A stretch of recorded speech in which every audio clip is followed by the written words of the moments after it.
Hello everyone. I know I said one video, but you know what?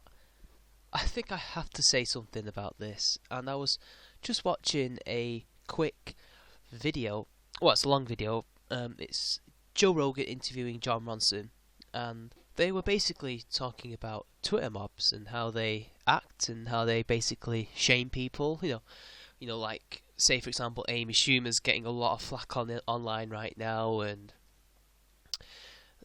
there are other examples where this Israeli man, which I'll get to in a minute, and loads of others, and it's incredible how these people operate and how they just completely and utterly demoralize these people.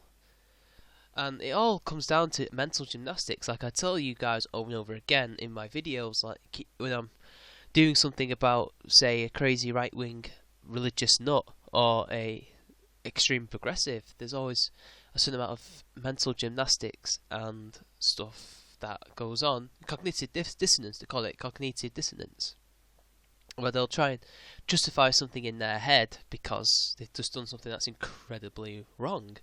And I think I'll just keep to the Twitter hate mobs.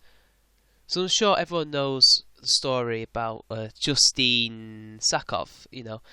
She wrote a joke on Twitter on a plane on the way to Africa, and she said, "Hope I don't get AIDS, but I should be okay because I'm white." I'm paraphrasing. That was the joke, and lo and behold, our social justice friends attacked her and demoralised her for 16 hours. Bear in mind, she didn't know this was going on, and to the people it was funny because not only was she unaware, she was also unaware that she was about to lose her job within 16 hours on a plane.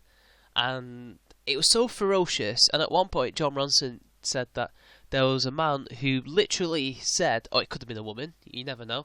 A person online said, "I hope someone with HIV rapes her so she can find out just how..." Sorry, I'm not laughing at her. It's just ridiculous. Just see how much her skin colour protects her from the virus, and obviously not getting the joke. The joke was that it doesn't protect her. It's stupid. It's irony, but these people don't get irony. They're American. Ooh, see what I did there? Anyway, it took her. Actually, we'll get to that in a minute. What it took her to recover from. So there's an example that they use, and it's interesting because these people didn't attack that person who wrote a rape joke about her. Well, actually, he was being serious. He or she was being serious. I know I keep saying he, but oh well. They were being serious, and yet nobody said a word because that's the way the group dynamics work. It's like we're all shaming this person, so it's okay. You could get away with it just this one time. It's incredible. So anyway, a lot of things you'll hear is that a lot of people will say, "Oh, they'll be fine, they'll be fine. They'll be fine," even though we've just socially isolated this person and ridiculed them to the point of mental agony and potentially death, they'll be fine, they'll be fine. Like, Jon Ronson was talking about this with Rogan because he's released a book, which I'm going to get in a couple of days or so, called Are You Shamed? Or You Are Being Shamed, I think it is, yeah. And basically, he got a review in it from Gawker, Gawker Media, saying that, all these men who get shamed on Twitter, they'll be alright, they're men, they'll be fine, mentally they'll be fine, they'll be okay, they're men, they can handle it, they've got thick skins, or they should have thick skins, because it's just words on the internet, isn't it?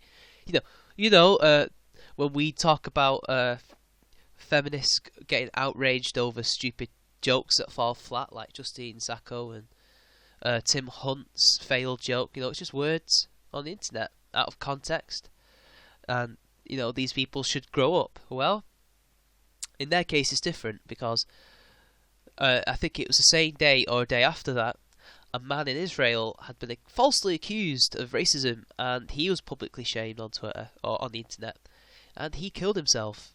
He did nothing wrong, but it was the people who socially isolated him and ruined his reputation to the point he couldn't handle it. He couldn't handle the bullying. These are bullies. These are and he killed himself. These are bullies, right? There's something about this that innately kind of draws in this bullying instinct that he was talking about, and I think that's true. It's almost like a justifiable bullying, and like they were saying that there is a point where public shaming can be a force for good, but increasingly, no, it's not. It's not so far, especially as we've seen all too often. Especially, comedians get it, normal people get it, scientists get it, and it's always the same people as well. They're getting egged on by things like Gawker and feminists or right-wing Republicans. Say you pick, anyone can do this. These are normal people with power who are abusing that power. Twitter has given a lot of people power that no one would have had barely, not even 10 years ago. We didn't have what Twitter has given us. I don't remember ever having that power. I can remember a time that there was nothing like Twitter.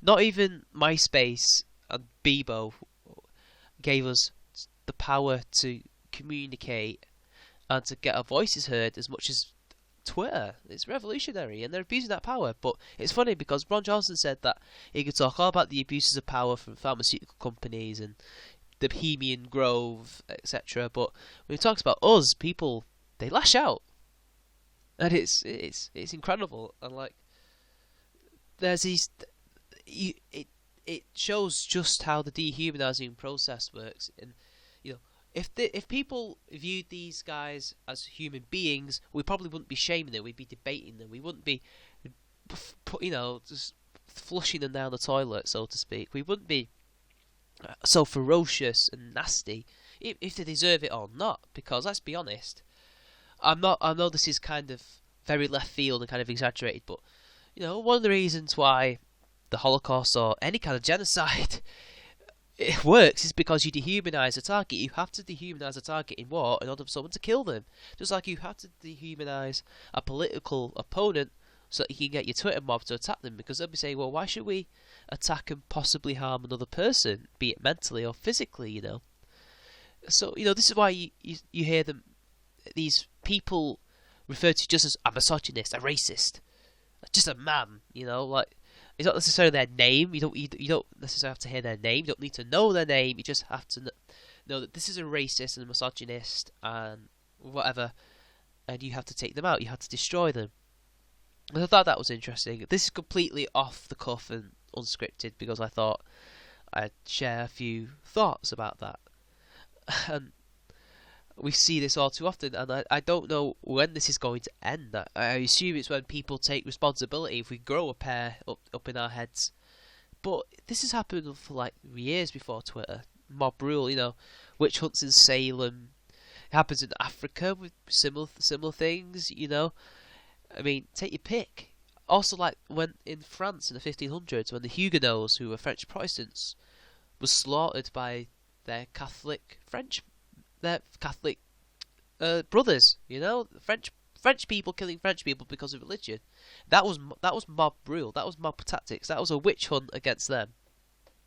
And McCarthyism is perhaps more similar, because this is all mostly ideologically driven rather than racial or gender. Even if they do try and say it's a social justice, but it's unjust to isolate a person, to destroy a person the way they do. And they have to try and say, oh, this is a good thing because we're not actually hurting them, even though they are. It's amazing amount of cognitive dissonance, as I say, mental gymnastics. Anyway, I'm gonna keep repeating myself now if I don't stop. So this has been Charming Man 93, who promised one video, but since I'm feeling better now, I've decided to give you two. And hopefully the audio quality is a bit better because I've put my thingy on it.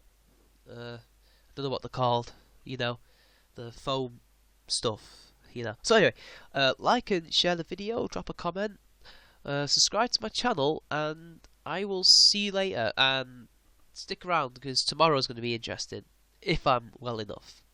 Ciao.